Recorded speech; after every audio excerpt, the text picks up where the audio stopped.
Hello and welcome back, everyone, to the ButterChurn podcast. I'm Butters. I'm AnxietyElephant.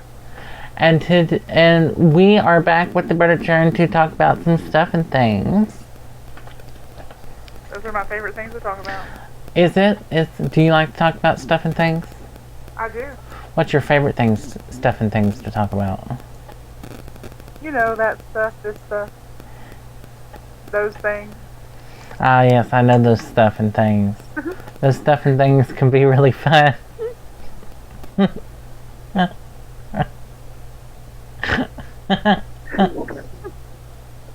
Oh. So, today's podcast, we are going to be talking about urban legends. Dun, dun, dun. Are you familiar with urban legends, AnxietyElephant? I am. We did touch on it a little bit. I guess wives' tales also probably go under that as well. So we touched on that 1 week. Yeah, wives' tales, they sort of fit into it a little bit, whereas urban legends is more like either ghost stories or like warnings, or they have some piece thrown into them to make it seem more ominous than what they are. Would you agree with that? Oh yeah, I think a lot of things fall underneath urban legends: folklore, myths, cryptids, extraterrestrials. I think a lot of them go under the umbrella. Yeah, it's a large umbrella, that's for sure. Definition of urban legends is a story that is humorous or horrific, or a piece of information passed around as though it is true. So, yeah, I like wives' tales, but most of the time they have like a darker twist to them, I would say. Tales don't usually give you nightmares. Urban legends do. So, we do research on, well, we try to do research. I am bad at doing research because I'm kind of, my attention span goes out the window when doing research. So I'm gonna go fly by the seat of my pants on this one. Do you want to start us off? Sure. Okay, what's one you got? Well, I found this one and I think it's so interesting, and you can't try it because it would be illegal to try it, but Ooh. there is this urban legend that says if you dial 911 in the United States or 999 in the UK and then hang up immediately, it'll charge your phone. It will charge your phone? Yeah. Like, charge it money-wise or charge it as in... Like the battery. Oh. That's odd. It really is. It's like, I really want to try it, but I don't think 911 would appreciate that. No, I don't think they would appreciate it. Because that would be something they would take properly seriously and wouldn't want anything to happen. Because you can't pull it over on them because they'll just trace you down and know exactly where you are. Yeah. So what a weird one, right? That is a weird one. I'm gonna do the biggest one, the most famous one. Get it out of the way. You know which one I'm talking about? I don't. It is Bloody Mary. Dun, dun, dun. Oh. Bloody Mary, Bloody Mary, Bloody Mary. Oh, then you can't do that. I'm not looking in a mirror, so I'm good. Good. Yeah. So, one of the most famous ones, and the most oldest ones, is that of Bloody Mary. And the legend says if you say Bloody Mary a specific amount of times in a mirror, that something will happen, right? Yep. Have you ever tried this before? Absolutely not. Why not? You haven't been like, hey, I want to try this, and you go look in a mirror and... I don't do it with Candyman or Beetlejuice either. None of it. Fun thing is, Candyman was one movie that was inspired by Bloody Mary, because it has similar tones to it. He Bloody. was made of bees. Oh my gosh. And that's your worst nightmare, isn't it? It really is. I can see you freaking out over it. Just, I couldn't help but laugh and be terrified for you. What kind of things does Bloody Mary do if you get her here? Well, see, that's the thing. No one is sure what would happen if something was to happen, because there's different versions of the legends. Earlier versions were that an unmarried woman would see her future husband in a glass or mirror, and if she didn't see her future husband and saw a skull, it meant she would die before she was able to get married. So, in the early days, they used it as a source of, like, let me see my husband before I see my husband type of thing. Uh-huh. So it was kind of like that, but it then later grew from that into, over the years, to be more gory, and some say that it's related to Queen Mary, but also it could be a bloody spirit or witch. The reason they say it could be Queen Mary is because the Queen Mary, who had her reign for 5 years, she supposedly got the title of Bloody Mary from her during her reign. She had over 280 Protestants burned at the stakes for heresy. She was something else, wasn't she? She was. Though she only reigned for 5 years, and then A lot of 5 years. it is, and like her success, or her people before her and after her, like barely did 138 years. So she made a goal to make a point to where she would be noticed. But they say that it could be from that Bloody Mary. What do you think? Oh, I think it's definitely after her. I think the Queen of Hearts in Alice in Wonderland is also based on her. Possibly. Do you know what the method of doing Bloody Mary is called? This is an interesting fact. No. It's called catoptromancy. Catoptromancy. Yes. I'm going to immediately forget that. Catoptromancy is the act of using a mirror for divination. So, it's basically like using a crystal ball or something like that. You use it to divine for answers, which is interesting to do, say the least, because it's an old form of working that would get people to believe in certain things. Whether or not it was true or not is one thing, but the reason they think it could be Bloody Mary comes to you in the form of catoptromancy is because the thought of doing this kind of divination, it can cause a person to hallucinate. And one of the fun things is, like, your facial features distort, or they disappear, or they go look like they're melting, or you see figures and animals in the mirror. That sounds good. No, it sounds like a really bad trip. Yeah. Like a bad trip.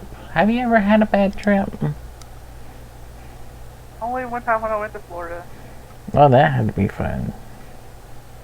Yeah. I've never had that kind of trip, though. Ooh. But yeah, I thought that was interesting. That one is one of the most famous urban legends there is. Do you got another one for us? I do. There's this one. It's an Inuit tribe urban legend. And it's called the Hue of Pollock. And it's something like a siren that taps on the ice and hums and sings a song to lure children to them and pull them beneath the ice. Ooh, that sounds interesting. Like, how do you... Is that like a way to keep your children off the ice? Or keep them away from the water so they don't fall in? It probably is, but I know that it's such a, believed urban legend that they won't even talk about it. Oh, so it's one of those serious ones. Yeah. Those serious ones can really get to people because they believe it so much that it will just impact them so deeply, because there's a lot of urban legends or myths or folklore that will do that. Yeah, I mean, and that just leads us into another one, is the sirens that will lure sailors to their death.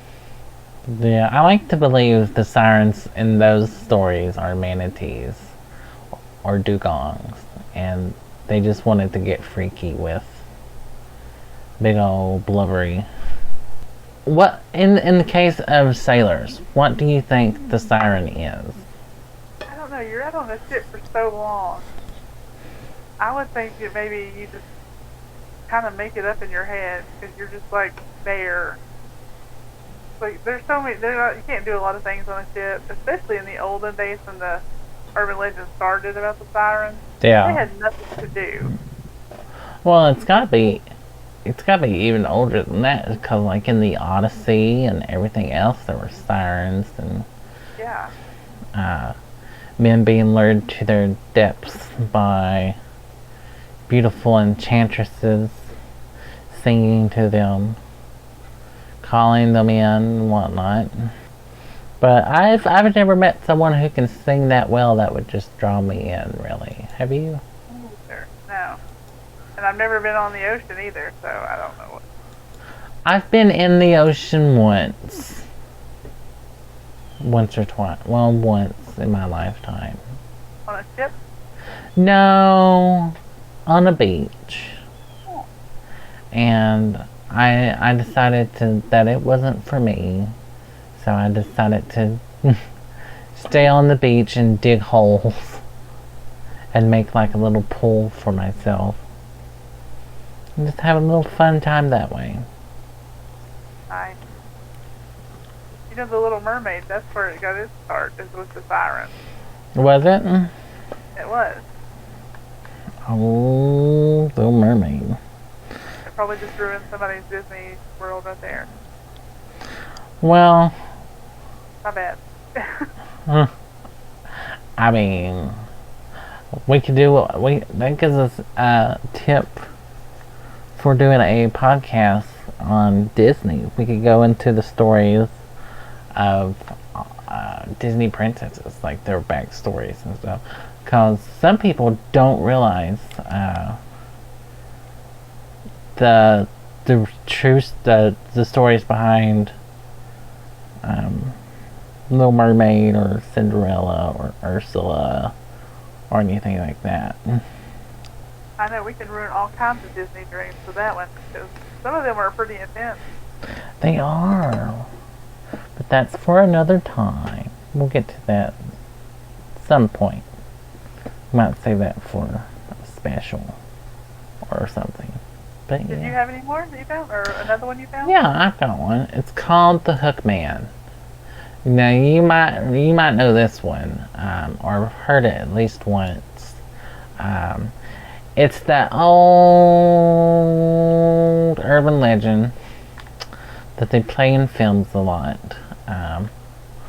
where a couple or some people are out having a good time, and the radio comes on saying that there's been someone escaped from institution or prison or jail, and then you have a hook for a hand.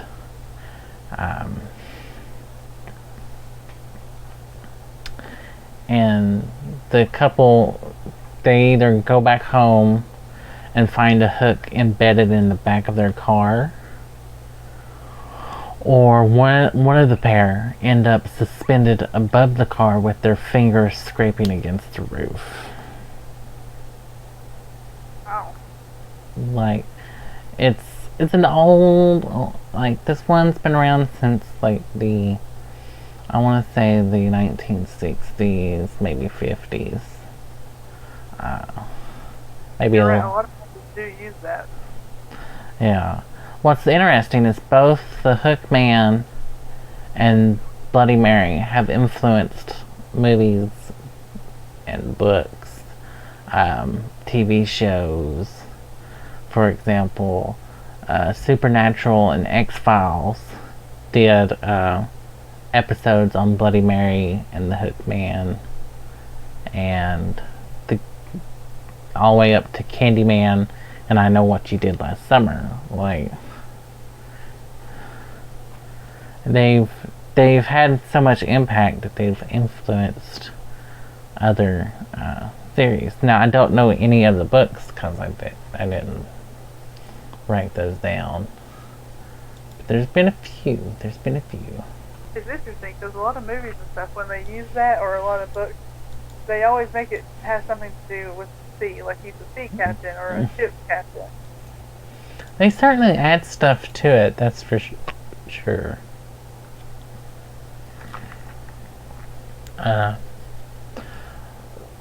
But for some reason, it's always an escaped person or like a lunatic or someone who's just gotten loose. It just scared the local kids into behaving and not being out so late. I wonder if somebody really did come home with the hook in their car. I mean, it could be possible. Like, especially back when, like, there were a lot of amputees, homeless amputees and stuff, and you accidentally hit one of them, and they were holding on for dear life, and it just popped off. You never know. Good time.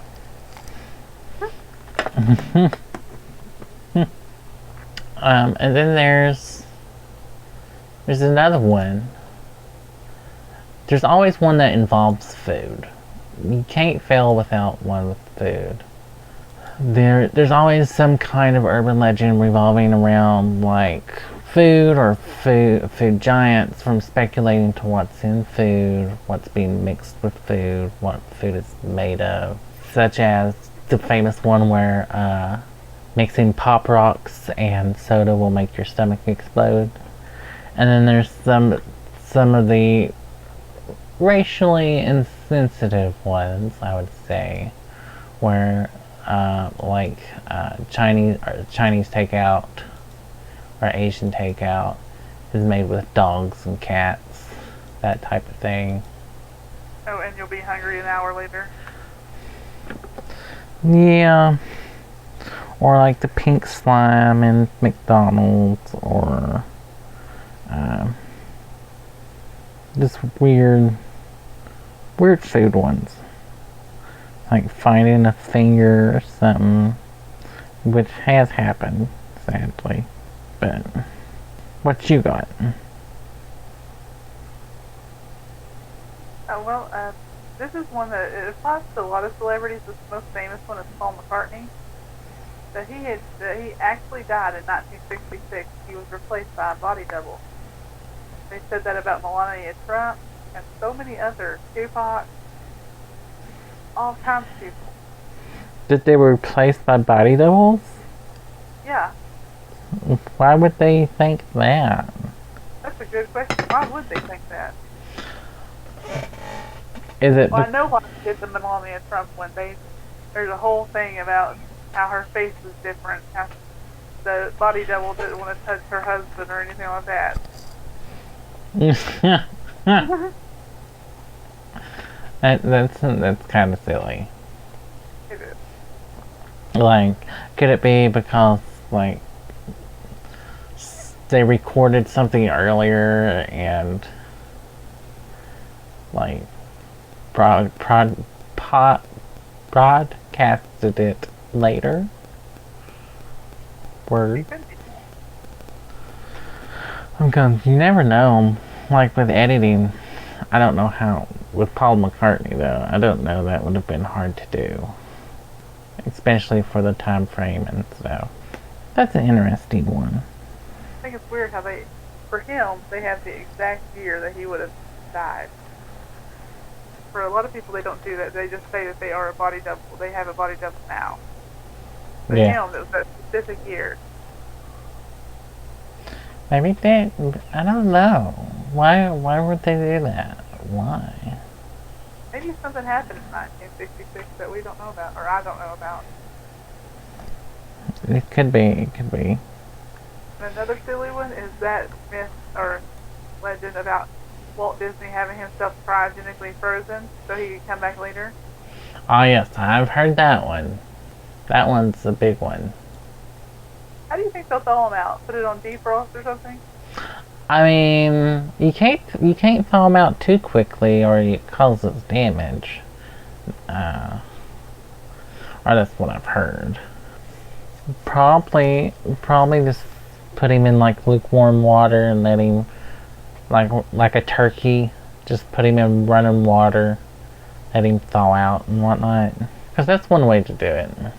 Another way to do it, maybe microwave. Well, I'd say microwave-ish, or boiling a little bit, just boiling in like some fluids.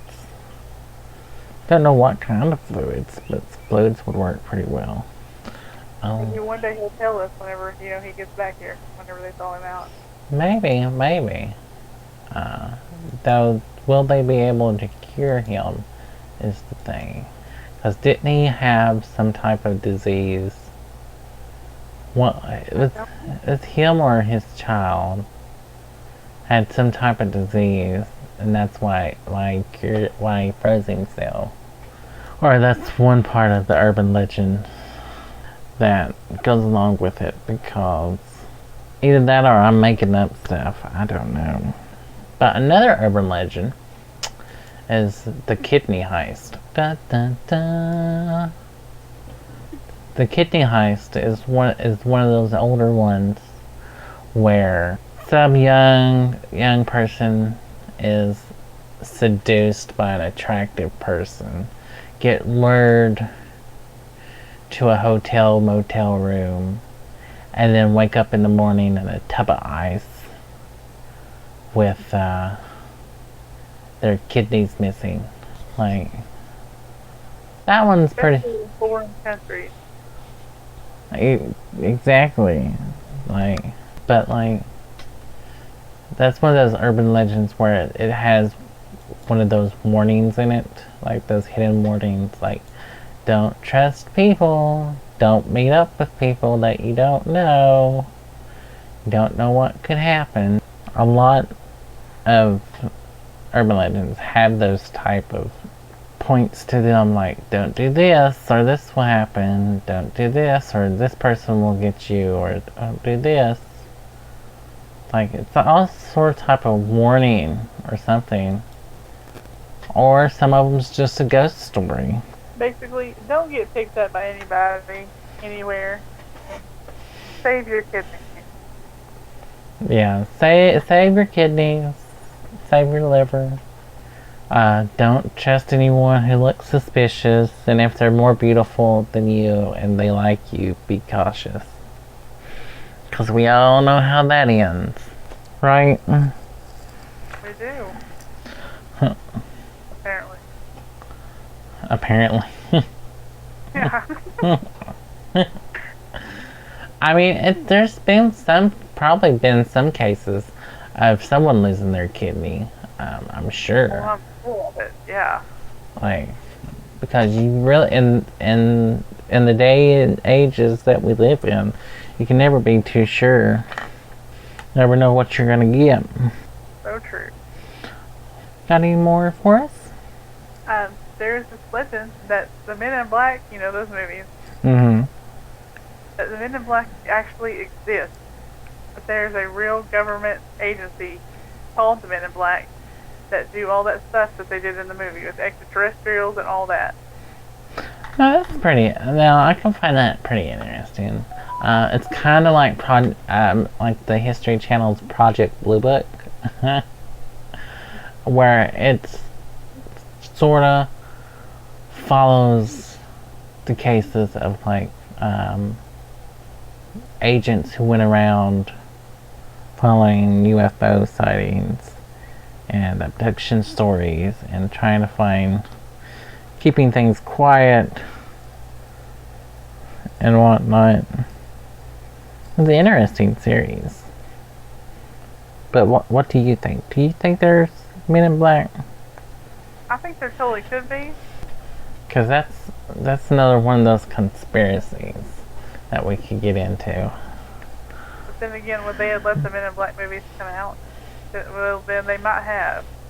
I mean, in fact, like with most things, if you gradually let people in on the secret, they won't be so shocked when you go, oh, this isn't a secret no more.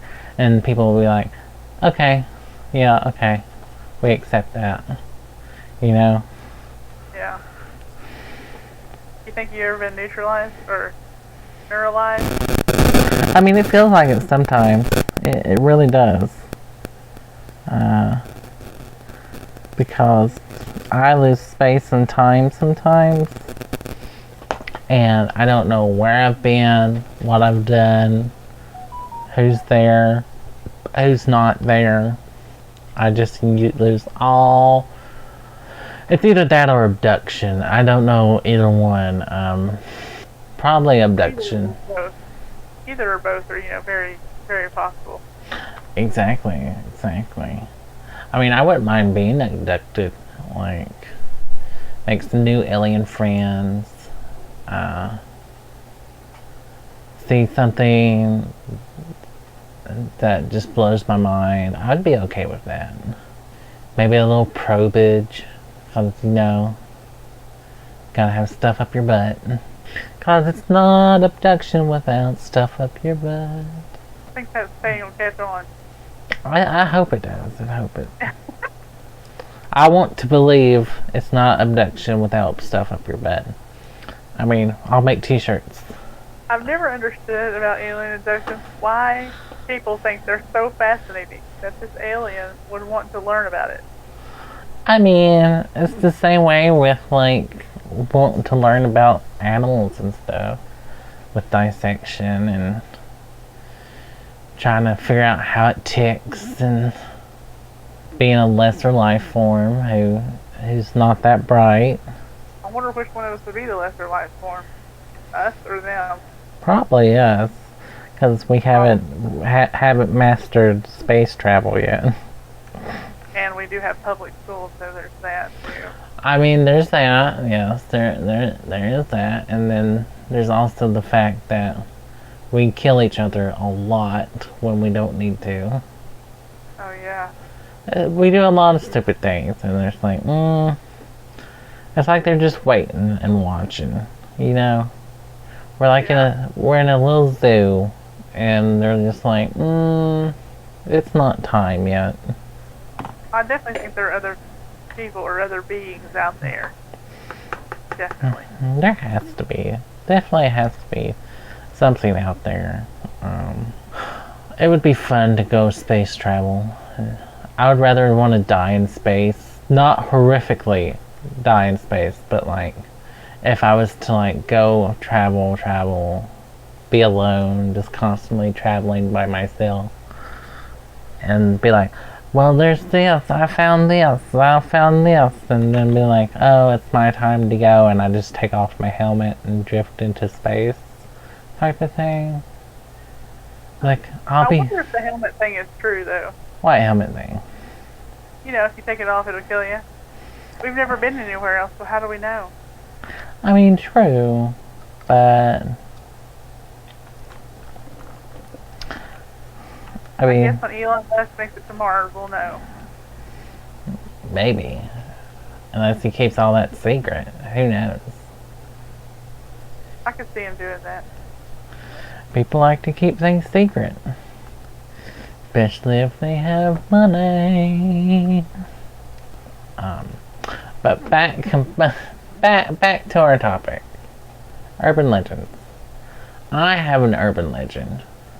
And it's one from around the area. So it's interesting. It's called the Bell Witch legend. Ooh. And the legend starts it started in 1817, where John Bell and his family began to experience seeing strange animals and hearing chains dragging, choking, and gargling sounds around the house. They believed they were being haunted by a poltergeist or spirit that intended to harm them. After a while, they believed the spirit, poltergeist, witch type thing had left them and retreated to a cave. Later, when the children went to explore the cave, one fell in the hole and supposedly a voice of the witch said, "I'll get him out." And so that created this whole little urban legend that there's a cave with a witch, a Bell Witch, and the land where it's haunted by the Bell Witch. Ooh, I wonder where the cave's at. I can actually tell you. Robertson County. Field trip. Field trip. Live from the Bell Witch Cave. We come ButterChurn.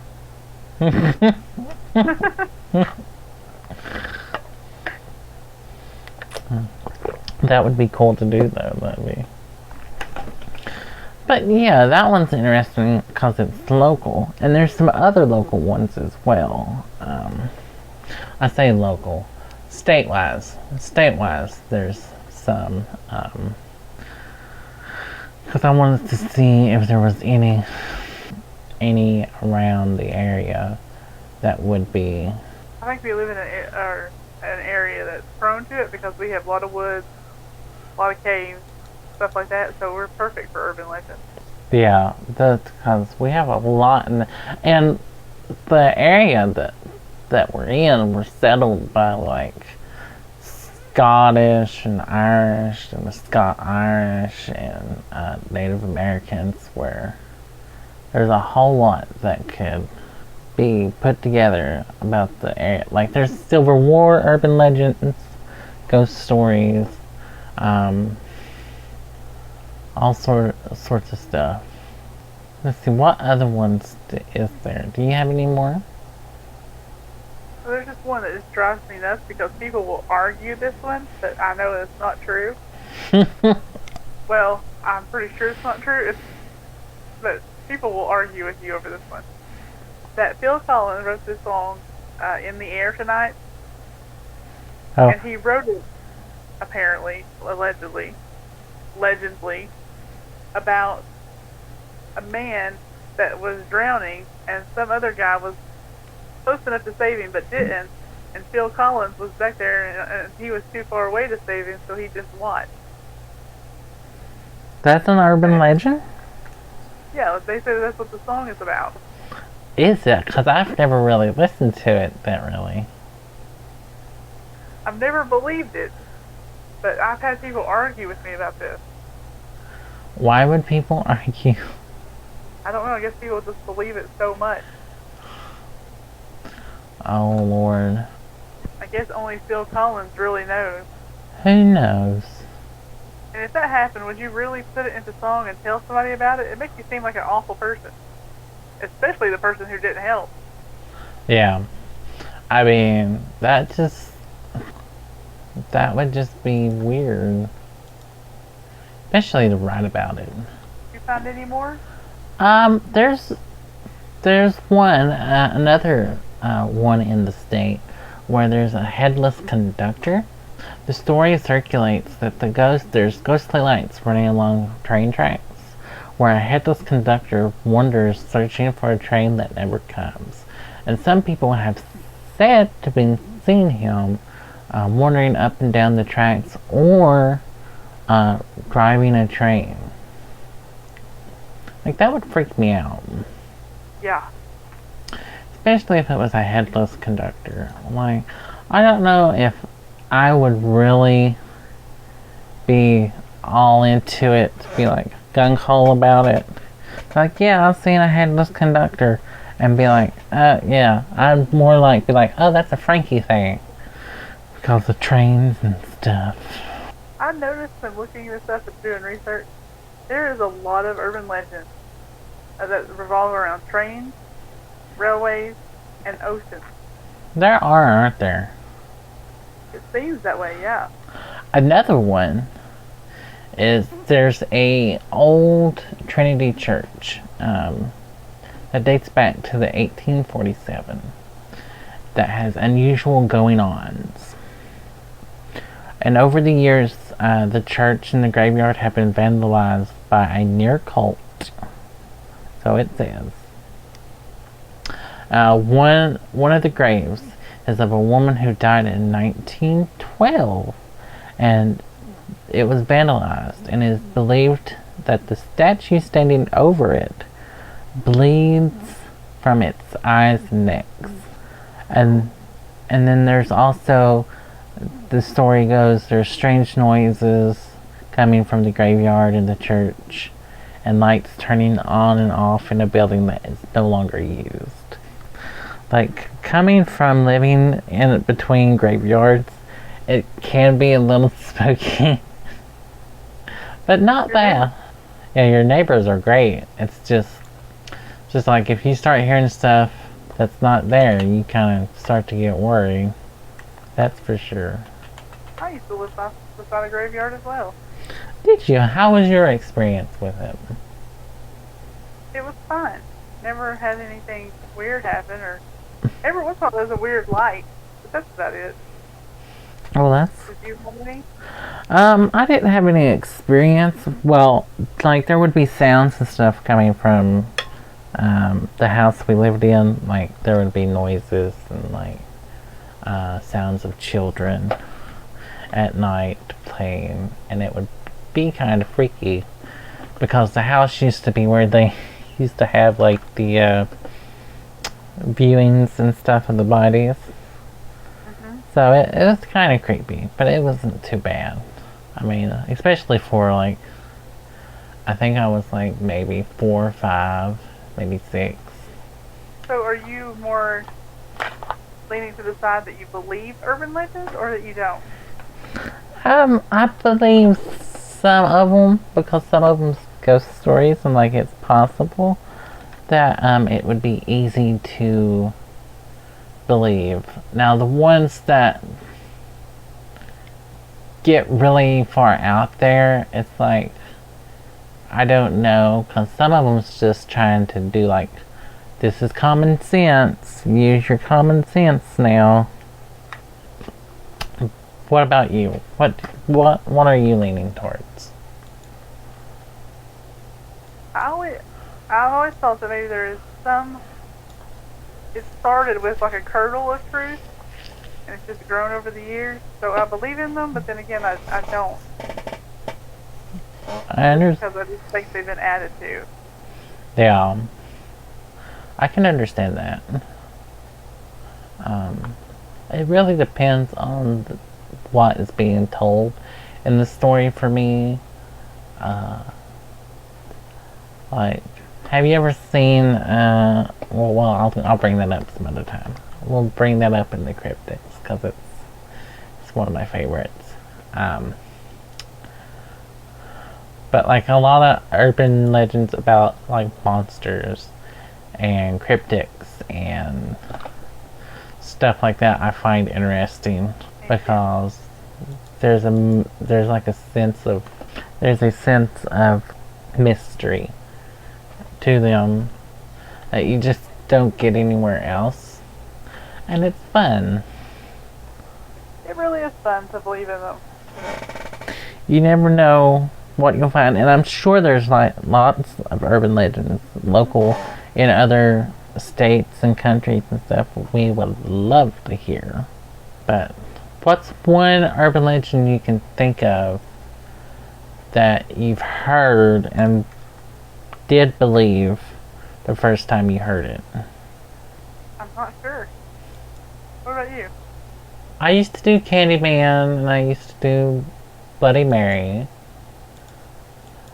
It's like, which I think every little kid usually ends up doing them at some point. The Pop Rocks and soda. That one I didn't fully believe because it seemed silly. You tried it, didn't you? I did. Well, I'm trying to think which one. There was an urban, it's like an old urban myth up in Horse Creek that I can't remember. But like the cryptic ones, I tend to lean toward be like, hey, it's possible. Not completely impossible, but you know, possible.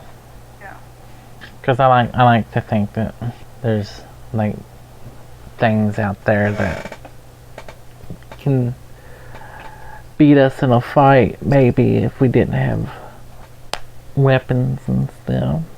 Like, I'm a fan of cryptic. Yeah, you went to the Mothman's place. I did. It was fun. We'll talk about that in our cryptic episode, which I think we're gonna do at some point. Don't know when, but it's gonna be an interesting episode. Now, did you ask anyone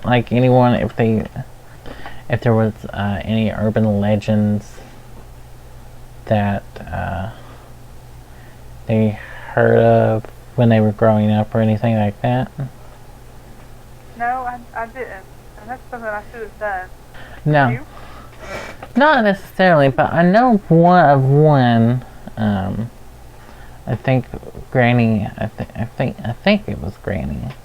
I'm talking about a headless horseman.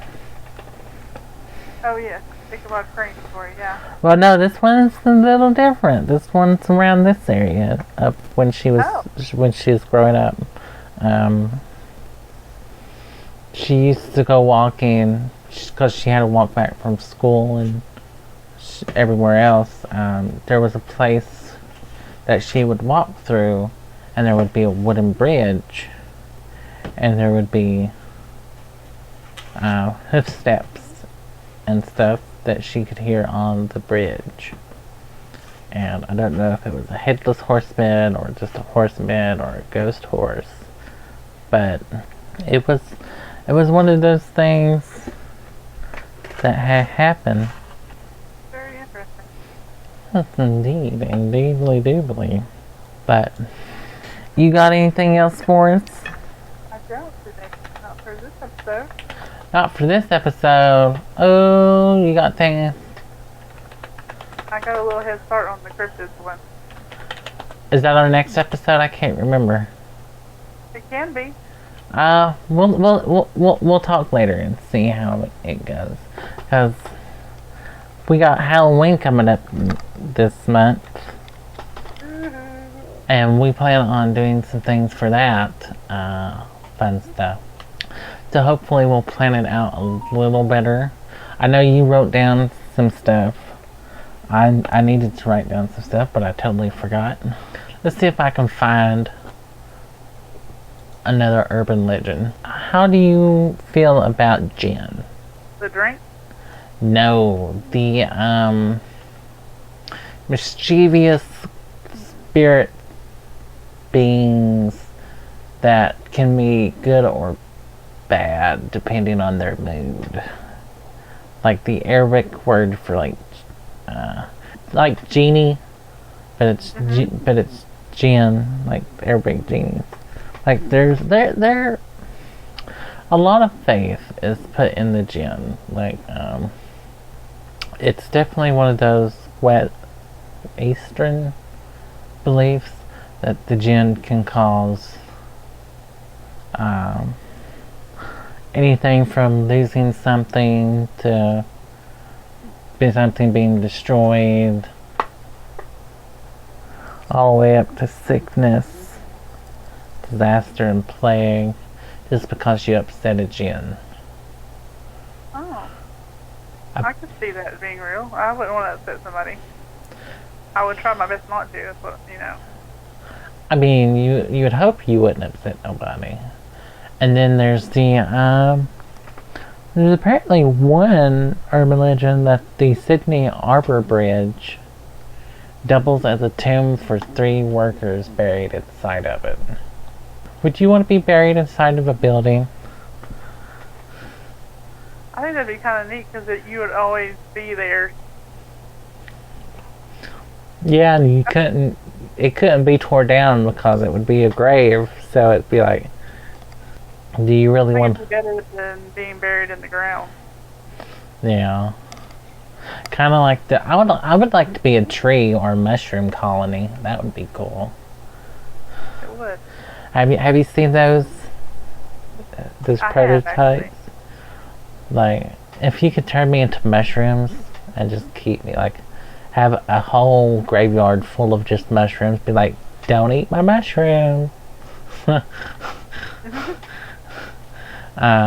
But supposedly in Asheville there is a church that has its builder and carpenter, or its designer, buried inside of its walls. Very interesting.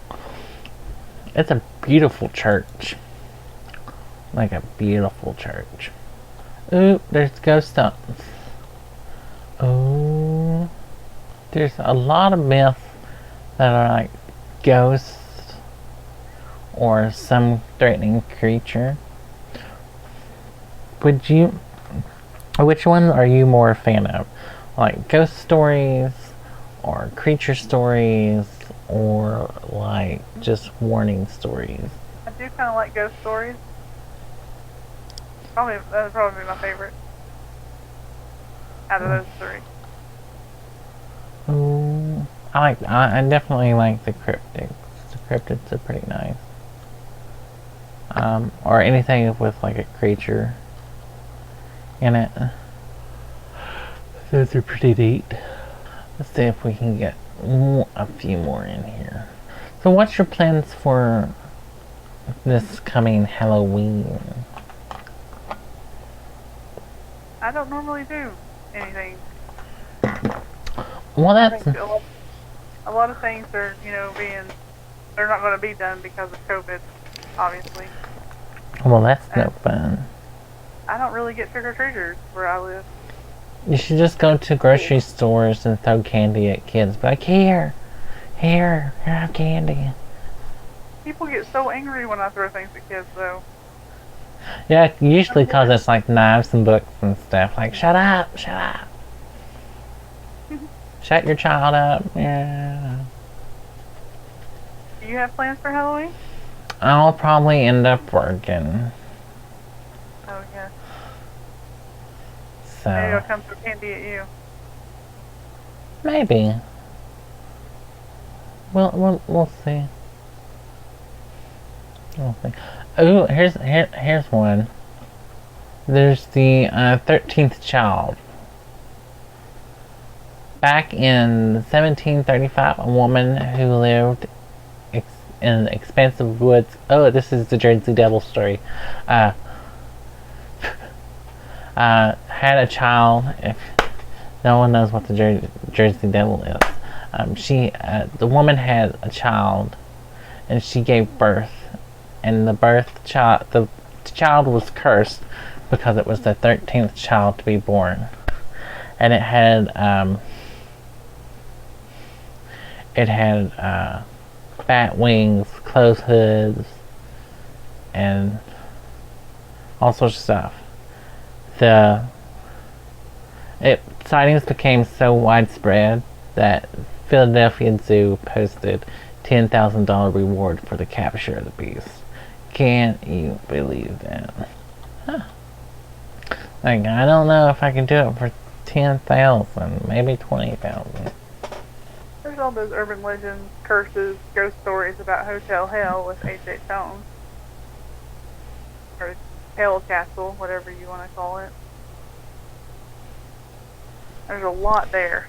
You could do a whole episode just on that, or 2 or 3 episodes. Even Yeah. something else. That's for sure. Oh, there's an urban legend to do with Dudleytown in Connecticut, where locals refer to it as a dark vortex.